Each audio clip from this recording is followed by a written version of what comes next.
What's going on, everybody? Stevey Luke here. So I know I promised that I'd be posting reaction videos to the Cobra Kai series that came out, and I tried to upload a reaction to episode 1, but for some reason it wouldn't upload. I tried again and again, but it wouldn't upload. I don't know if it was too long or if the file was corrupted or whatever. I don't know. All I know is that it wouldn't upload, so there will be no reaction videos to Cobra Kai. Instead, I'll be doing review videos like this one where I just sit down and talk to you guys about the episode, what I liked, what I didn't like, what I felt, how it affected me, stuff like that. So let's jump right into it. So right off the bat, we start out with a flashback. Just right back to the Valley tournament where Daniel beats Johnny. Now, what I really liked about this episode, episode 1, Ace Degenerate, was that it really tied in some nostalgia with it, you know what I mean? It brought us right back to the first Karate Kid movie, which I loved. That will always be my favorite Karate Kid movie. So Johnny's life is in the tank. Daniel's life is, needless to say, the American dream. He's owning a bunch of auto stores. He's got money. He's got a family. He's got a nice car. He's got a big house. He's got it all. Johnny, he's living in the slums, barely making any money as a handyman. Just all around bad situation for Johnny right now. And then we meet Miguel.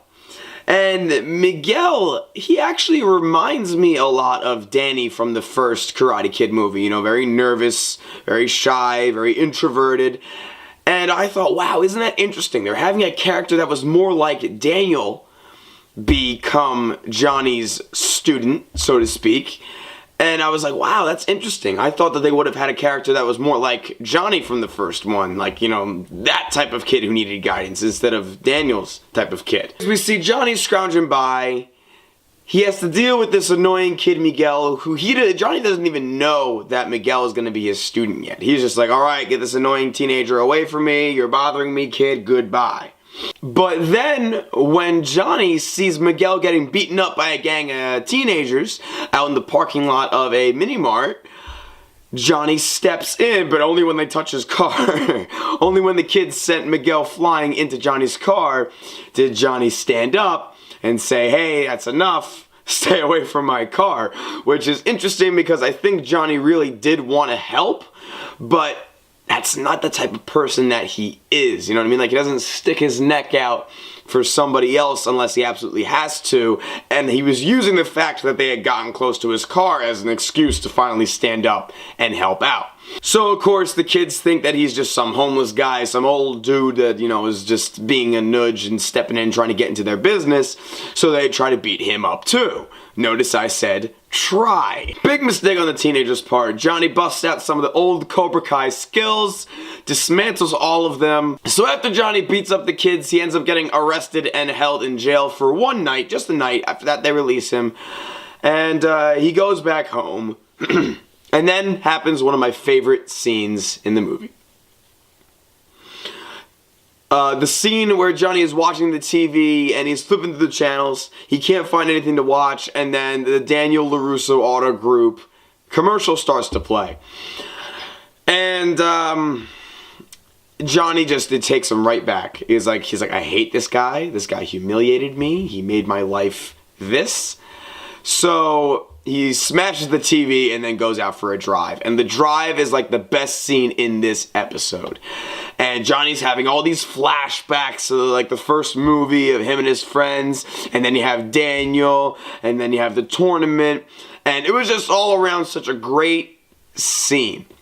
Really get to see a lot of insight into what Johnny is feeling, that after all these years, he still remembers that one time where he had a shot at becoming the top guy, and Daniel took that from him. So he drives to where the tournament was held.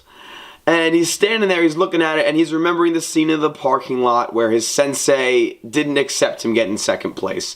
This scene also really hit me hard because it just shows you what type of person Johnny is. Johnny's not a bad person. We've seen that before, you know what I mean? Like, Johnny's not a bad guy. It was just he had bad influence in his life. The guy that was his sensei, can't remember his name, but whatever the sensei's name was, he was a bad influence on Johnny, instilling like the Cobra Kai way into him. But Johnny himself was never a bad person. Johnny's watching the flashback of the sensei beating him up, and all of a sudden the car just rams into his car, and Johnny's obviously drunk. He goes off on the people. It was just 3 girls that were in his car, and then his car gets towed to none other than LaRusso Auto Group. And when I saw this part, I really wish I could have been able to upload my reaction, because I said the perfect line. I used Thanos' line of, dread it, run from it, but destiny still arrives. And I was like, Johnny, you've been running from him this whole time, but your past is coming back to haunt you, and there's nothing you can do about it. So now Johnny needs to go to LaRusso Auto Group to pick up his car, and guess who's there? None other than Daniel LaRusso. And Daniel acts as though they were old friends. Now, there's one thing that I don't like about Daniel in this series, and that's because he's this big top auto sales guy, he seems to be this arrogant son of a bitch. So he's talking with Johnny as if they're old friends, and if they have no history of, that they never clashed before in the past. He brings over 2 other guys to tell him, this is my friend Johnny Lawrence. And then one guy recognizes him and say, hey, this is the guy you beat in the tournament. Yeah, you kicked his ass. And then Daniel, I was like, I don't know what led him to say that, but Daniel goes, I kicked his face. And I'm like, whoa. I mean, obviously he was just kidding around, but like, you don't think he took that hard? Like, obviously I don't expect anybody to be a mind reader, but think about it for a second. This was a big tournament that you just defeated this guy in. Don't you think he's going to be feeling a little bit like about it, even after all these years? I don't know. Maybe Daniel thought, oh, I've left the past behind me. Johnny must have too, which you shouldn't assume that. Because not everybody just leaves the past behind him. Johnny certainly didn't. It's been affecting Johnny all episode. So, I thought that was very tactless, very irrational by Danny. And it definitely hit Johnny hard. And they almost start fighting again. Because then Johnny brings up hitting on his girl. So, they almost end up fighting again. And then, out of an act of good faith, or so, Daniel pays for Johnny to get his car fixed. He fixes Johnny's car on the house.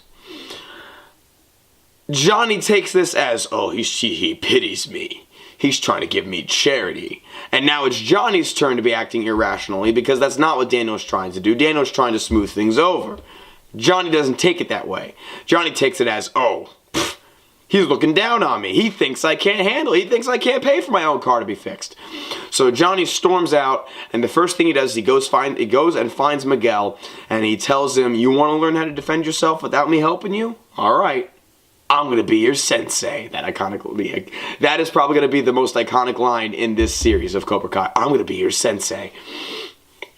Johnny opens up Cobra Kai, which, oh my gosh, I forgot to talk about Johnny's dad, or stepdad rather, that came to visit him in his apartment, in his motel.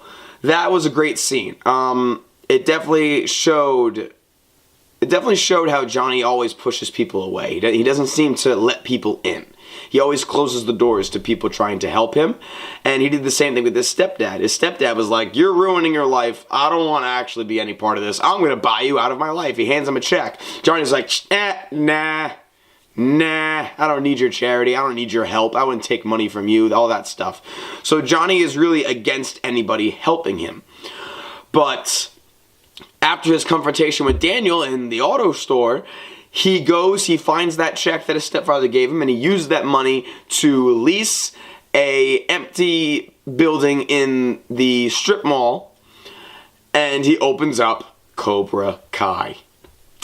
So now he has Miguel as a student, and now he's training him. So that's where he left off in episode 1. Look out for my review of episode 2. If you want to check out the rest of my Cobra Kai playlist, which has all my reactions to the trailers, all of my reviews to the episodes will be posted in this playlist. Click at the screen right up here. If you want to check out another one of my videos, click at the screen right over here. Alrighty then guys, that'll do it for me for now. Until next time, I'm Stevie Luke, and I'll catch you later.